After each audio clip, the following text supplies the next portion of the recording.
ನಮಸ್ತೆ TV 24 news ವಾಹಿನಿಗೆ ಸ್ವಾಗತ.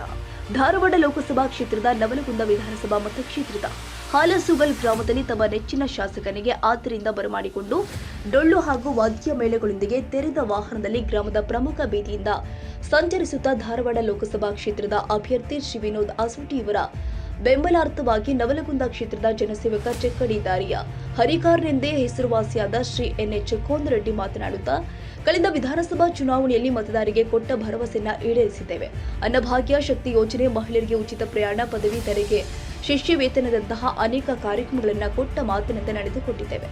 ಆದ್ದರಿಂದ ಬರುವ ಲೋಕಸಭಾ ಚುನಾವಣೆಯಲ್ಲಿ ನಮ್ಮ ಪಕ್ಷ ಅಧಿಕಾರಕ್ಕೆ ಬಂದರೆ ರೈತರ ಸಂಪೂರ್ಣ ಸಾಲ ಮನ್ನಾ, ಬಿಪಿಎಲ್ ಕಾರ್ಡ್ ಹೊಂದಿರುವ ಮಹಿಳೆಯರಿಗೆ 1 ಲಕ್ಷವನ್ನ ಹೀಗೆ ವಿವಿಧ ರೀತಿಯ ಪ್ರಯೋಜನಗಳನ್ನು ಪಡೆಯಲು ಕಾಂಗ್ರೆಸ್ ಪಕ್ಷಕ್ಕೆ ಪಕ್ಷಾತೀತವಾಗಿ ಎಲ್ಲರೂ ಮತ ನೀಡಬೇಕು ಅಂತ ಶಾಸಕ ಕೋನರೆಡ್ಡಿ ಹೇಳಿಕೊಂಡಿದ್ದಾರೆ.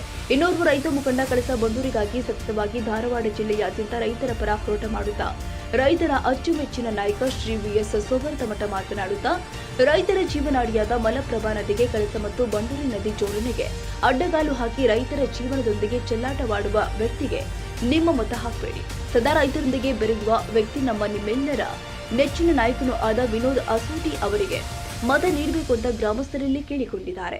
ಯಾವತ್ತು ಹಾಳಕುಸುಗಲ ಗ್ರಾಮದ ಮತದಾರ ಬಂಧುಗಳಿಗೆ ನನ್ನ ನಮಸ್ಕಾರಗಳು. ಈ ಒಂದು ಮತ ಜಾಗೃತಿ ಮೂಡಿಸಲಿಕ್ಕೆ ಗ್ರಾಮದ ಎಲ್ಲ ಗುರು ಹಿರಿಯರ ಸಾಕ್ಷಿಯಾಗಿ ಇವತ್ತಿನ ದಿನ ಈ ಕ್ಷೇತ್ರದ ಶಾಸಕರು ಆದಂಥ ಸನ್ಮಾನ್ಯ ಎನ್ಎಚ್ ಕೋನರೆಡ್ಡಿ ಅವರೇ ಹಾಗೂ ಈ ಗ್ರಾಮದ ಹಿರಿಯರು ರೈತ ಪರ ಹೋರಾಟಗಾರರಾದಂಥ ಲಕ್ಷ್ಮಣ್ ನಿಡೂಣವರೇ, ಸುರೇಶ್ ನಿಡೂಣವರೇ, ಜಿಲ್ಲಾ ಪಂಚಾಯತಿ ಮಾಜಿ ಸದಸ್ಯರಾದಂಥ ಅಕ್ಕವರು ಶಾಂತಮ್ಮ ಗುಜ್ಜಾಳ್ ಅವರೇ, ಅಷ್ಟೇ ಅಲ್ಲದೆ ಈ ಗ್ರಾಮದ ಸಮಸ್ತ ರೈತ ಬಂಧುಗಳಿಗೆ ನಾನು ಕೆಲವು ವಿಚಾರಗಳನ್ನು ಹೇಳಕ್ಕೆ ವ್ಯಕ್ತಪಡಿಸ್ತಾ ಇದ್ದೇನೆ. ತಾವು ಬಹಳ ಗಂಭೀರವಾಗಿ ತಗೊಳ್ಬೇಕಿದನ್ನು. ಸುಮಾರು 9 ವರ್ಷ, ಒಂದಲ್ಲ ಎರಡಲ್ಲ ನಾ ಹೇಳ್ತಾ ಇರೋದು, 9 ವರ್ಷ ಮಹದಾಯಿ ಯೋಜನೆ ಜಾರಿ ಆಗಲಿ ಅಂತೇಳಿ ನಿರಂತರ ಹೋರಾಟ ಮಾಡಿದ್ದೇವೆ. ಈ ಹೋರಾಟದೊಳಗ 12 ಮಂದಿ ಪ್ರಾಣ ಕಳ್ಕೊಂಡ್ರು. ಇನ್ನೂ ತನಕನೂ ಕೂಡ ಮಹದಾಯಿ ಯೋಜನೆ ಆಗಲಿಲ್ಲ. ಇದಕ್ಕೆ ಯಾರು ಕಾರಣ ಅಂದ್ರ ನನ್ನ ಕಡೆಗೆ ದಾಖಲೆ ಅದಾವ. ಯಾರಾದ್ರೂ ಬೇಕಂದ್ರ ಆತ್ಮೀಯರು ಏನು ಪ್ರಹ್ಲಾದ್ ಜೋಶಿ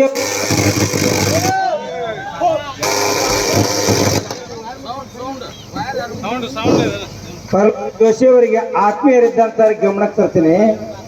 ಈ ಯೋಜನೆ ಹಿನ್ನಡೆ ಆಗ್ಬೇಕಾದ್ರ, ರೈತರು ಈ ಹೋರಾಟದೊಳಗ ಪ್ರಾಣ ಕಳ್ಕೊಳ್ಬೇಕಾದ್ರ, ಲಾಠಿ ಚಾರ್ಜ್ ಆಗ್ಬೇಕಾದ್ರ ಜೋಶಿ ಅವರೇ ಕಾರಣ ಅನ್ಲಿಕ್ಕೆ ನಮ್ಮ ಕಡೆಗೆ ಪುರಾವೆಗಳು. ಯಾಕಂತ ಹೇಳ್ತೀನಿ ಅಂದ್ರ 2015 ಆಗಸ್ಟ್ 24 ಪ್ರಧಾನಮಂತ್ರಿ ಕಡೆಗೆ ಸರ್ವಪಕ್ಷ ಸಭೆಯನ್ನು ತಗೊಂಡು ಹೋಗಿದ್ವಿ. ನಾವು ಕೂಡ ಹೋಗಿದ್ವಿ. ಅವಾಗ ಈ ರಾಜ್ಯದ 57 ಮಂದಿ ನಾಯಕರು ನಮ್ಮನ್ನು ಸೇರಿಸಿಕೊಂಡು, ಅಂತ ಒಂದು ಸಂದರ್ಭದಲ್ಲಿ 55 ಮಂದಿ ನಾಯಕರು ಈ ರಾಜ್ಯದ ಬಿಜೆಪಿ ಬಂತು, ಕಾಂಗ್ರೆಸ್ ಬಂತು, JDS ಬಂತು, 3 ಪಕ್ಷದವರು ಸೇರಿ ಪ್ರಧಾನಮಂತ್ರಿಯವರು ಇದರ ಮಧ್ಯ ಪ್ರವೇಶ ಮಾಡಿ ನೀರು ಹಂಚ್ರಿ, ನೀವು ಕೊಟ್ಟಂತ ನೀರನ್ನು ನಾವು ತಗೋತೀವಿ ಅಂತ ಕೇಳ್ಕೊಂಡ್ವಿ. ಅವಾಗ ಪ್ರಧಾನಮಂತ್ರಿಯವರು ಎಲ್ಲ ವಿಚಾರವನ್ನ ಕೇಳಿ ಕುಂತು, ಅವಾಗ ಇವರಿಬ್ರು ವ್ಯಕ್ತಿಗಳು ಅನಂತ ಮಾಡಿ ನೀನು ನಿಮ್ಮ ಬಿಜೆಪಿ ಅವ್ರಿಗೆ ಹೇಳ್ಬಿಡ್ತು, ಶಾಸಕರು ಹಿಡ್ಕೊಂಡು ನಿಮ್ಮ ಕಾರ್ಯಕರ್ತರು ಅಂತ ಹಿಡ್ಕೊಂಡು ನೀವು ಹೊಳೆ ಕೊಟ್ಬಿಡ್ರಿ. ನಾನು ಈ ಕಾಂಗ್ರೆಸ್ ಪಕ್ಷದ ಪರವಾಗಿ ಹೇಳಕತ್ತಿಲ್ಲ, ನಾನೊಬ್ಬ ಹೋರಾಟಗಾರ ಹೇಳಕತ್ತೀನಿ. ಆದ್ರೆ ಕಾಂಗ್ರೆಸ್ನವ್ರು ಏನಂತಾರ, ನಿಮ್ಮ ಮನೆಗೆ ತಗೋರಿ, ಇನ್ನೊಬ್ಬರ ಮನೆಗೆ ಕೊಡ್ರಿ, ಎಲ್ಲರಿಗೆ ಸಮಪಾಲು ಅಂತ ಹೇಳ್ತಾರೆ. ಇವತ್ತೇನ್ ಮಾಡಕತ್ತೀರ ನೀವು? ಹಿಂದೂ ಮುಸಲ್ಮಾನರಿಗೆ ಗೊಂದಲ ಹಚ್ಚೋದು, ಬೆಂಕಿ ಹಚ್ಚೋದು, ಅದೊಂದು ಇಶ್ಯೂ ತಗೊಂಡು ಇದು ಮಾಡುದು. ಯಾಕ ರಾಜ್ಯದೊಳಗ ದೇಶದೊಳಗ ನಿಮ್ದ 4 ರಾಜ್ಯದೊಳಗ ಅಧಿಕಾರ ಇತ್ತಲ್ಲ, ಗೋವಾದೊಳಗೆ ನಿಮ್ದಿತ್ತು, ಮಹಾರಾಷ್ಟ್ರದೊಳಗೆ ನಿಮ್ದಿತ್ತು, ಕರ್ನಾಟಕದೊಳಗೆ ನಿಮ್ದಿತ್ತು, ಕೇಂದ್ರದೊಳಗೆ ನಿಮ್ದಿತ್ತು. ಏನ್ ಕಿಸ್ತೀರಿ ನೀವು ಮಾದಾಯಿ ನೀರು ಕೊಡಲ್ಲ? ಮಿಸ್ಟರ್ ಬಸವರಾಜ್ ಬೊಮ್ಮಾಯಿ ಪಾದಯಾತ್ರೆ ಮಾಡಿದಿ, ರಕ್ಕಲ್ ಪತ್ರ ಬರ್ದಿ, ಅವಕಾಶ ಸಿಕ್ಕ ಮುಖ್ಯಮಂತ್ರಿ ಆಗಾಕ.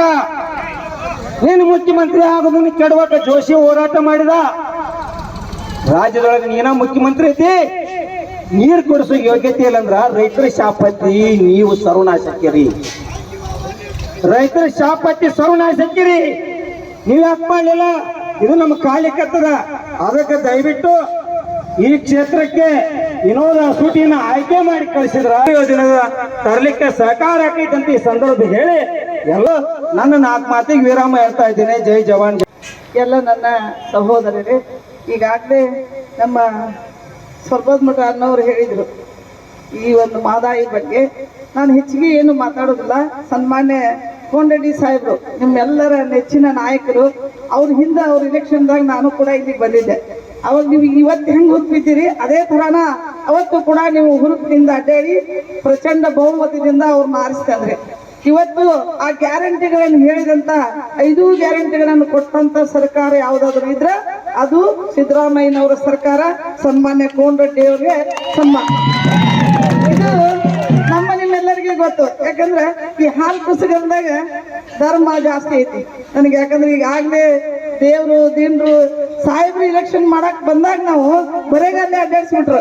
ಬಿಸಿಲಿತ್ತು ಭಾರಿ, ಕಾಲೆಲ್ಲ ಗುಳ್ಳಿ ಹೇಳಿ ನಮ್ಗೆ ಆನಂದ ಆತ. ಯಾಕಂದ್ರೆ ನಾವು ಬರೇ ಕಾಲೇ ಅಡ್ಡಾಡಿದ್ದಿಲ್ಲ, ನಮ್ಮ ಕಡೆ ಕಡಿಮೆ ಆಗಿ ಹೋಗ್ಬಿಡ್ತಿ ಅಂತ ಒಂದು ದೇವರಿದ್ದಂತ ಹಾಲು ಮನುಷ್ಯನಂತ ಈ ಹಾಳು ಪುಸ್ತಕದಲ್ಲಿ ನಾನು ಹೇಳೋದು ಒಂದೇ ಒಂದು, ಮುಂದೆ ಈ ಮೇ 7ನೇ ತಾರೀಕಿನ ದಿವಸ ಎಲ್ಲ ನನ್ನ ಸಹೋದರ ಸಹೋದರಿಯರಿಗೆ ಹೇಳ್ಬೋದು ಒಂದೇ, ಈಗಾಗಲೇ 5 ಗ್ಯಾರಂಟಿಗಳನ್ನ ಏನು ಈಗ ನುಡಿದಂತ ನಡೆದು ಈಗ ಸ್ಥಾಪನೆ ಮಾಡ್ಯಾರಲ್ಲ, ಈ 2,000 ರೂಪಾಯಿ ಒಂದು ತಿಂಗಳಿಗೆ 2,000 ರೂಪಾಯಿ BPL ಕಾರ್ಡಿದವ್ರು ಕೊಟ್ಟಂತ, ಮತ್ತು ಈ ಕರೆಂಟ್ ಬಿಲ್ ಫ್ರೀ ಮಾಡಿದಂತ, ಈಗ ಯುವಕರಿಗೆ ಯುವ ನಿಧಿ ಅಂತ ಹೇಳಿ ಮಾಡಿದಂತ, ಈ ಬಸ್ನಲ್ಲಿ ಶಕ್ತಿ ಯೋಜನೆ ಮಾಡಿ ಬಸ್ ಫ್ರೀ ಮಾಡಿದಂತ ಈ ಸರ್ಕಾರದ ಒಂದು ಋಣವನ್ನು ತೀರಿಸಬೇಕಾದ್ರೆ ನನ್ನ ಸಹೋದರಿಯರು ಯಾರೇ ಏನೋ ಕೊಟ್ಟರು ಬಿಟ್ಟು ಇವತ್ತಿನ ದಿವಸ ನಮ್ಮ ಸರ್ಕಾರದ ಋಣ ತೀರಿಸಬೇಕಂತ ಹೇಳಿ ಆ ತಾಯಂದಿರಿಗೆ ಹೇಳಿ ನನ್ನ 2 ಮಾತು ಮುಗಿಸ್ತೇನೆ.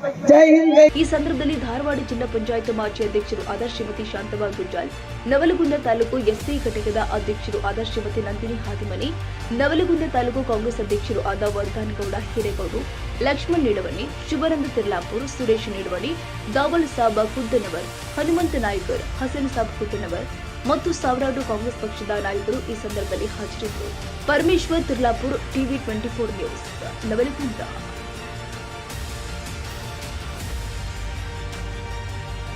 ತಾಜಾ ಸುದ್ದಿಗಾಗಿ ಟಿವಿ 24 ನ್ಯೂಸ್ಗೆ ಸಬ್ಸ್ಕ್ರೈಬ್ ಮಾಡಿ ಮತ್ತು ಬೆಲ್ ಐಕಾನ್ ಒತ್ತಿ ತಪ್ಪದೇ ಲಿಂಕ್ ಶೇರ್ ಮಾಡಿ.